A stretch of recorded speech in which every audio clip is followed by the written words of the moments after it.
Fox-Purrier, and I'm here to talk about my observations of some public library reference. So the library that I observed, we'll call Public Library X, or PLX, is a large metropolitan library that's situated nearby a state university. So the patrons that are served are generally members of the public, though there are some university students present as well. The library space itself is large and older in construction. It's multiple floors, and it's the main central branch of a much larger library system. Another very worthy note about the space itself that is uh, related to reference is that there was a flood recently that has damaged a large section of their collection. And because of this, whenever patrons are looking for something from that area of the collection, they won't be able to actually get access to it because not only are the items damaged, but the area of the library is closed off. So this leads to many people going to the reference desk looking for something only to be told, I'm sorry, but that area is closed. So now the setup of the reference desks. There are two separate reference desks, one on the ground floor that covers social sciences, education, and religion, and then one on the second floor that covers business, science, and technology. Next to both of these desks are large computer banks, so a great deal of the reference questions that they field on a daily basis are actually simple IT kind of questions, asking things like, how do I use my email? Help me Google these things, and different browser questions. So, what specific observations I want to talk about are related to what I'm calling a tool limitation. So, if a reference librarian's tools or resources are lacking, it can impact their ability to provide reference questions. So, the specific tool I'm talking about is the library catalog.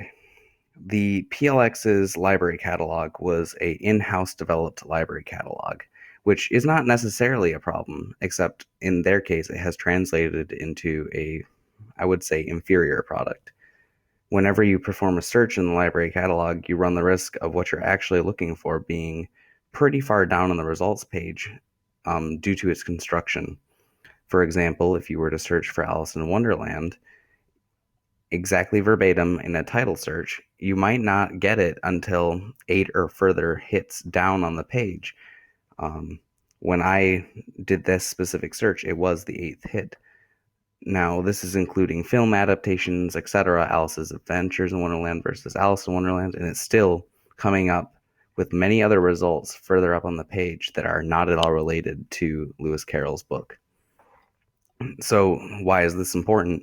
Well, your library catalog is kind of integral to any sort of reference interaction that might have to do with the library's collection.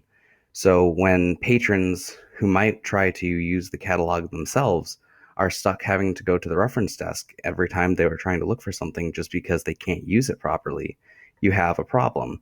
You're getting unnecessary traffic to the reference desk that is helping create a backup when they are trying to serve other people who would have what is a more traditional reference question.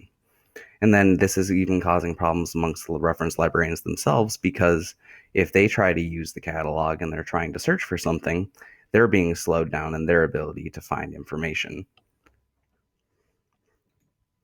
So a potential workaround to this problem is actually their local university.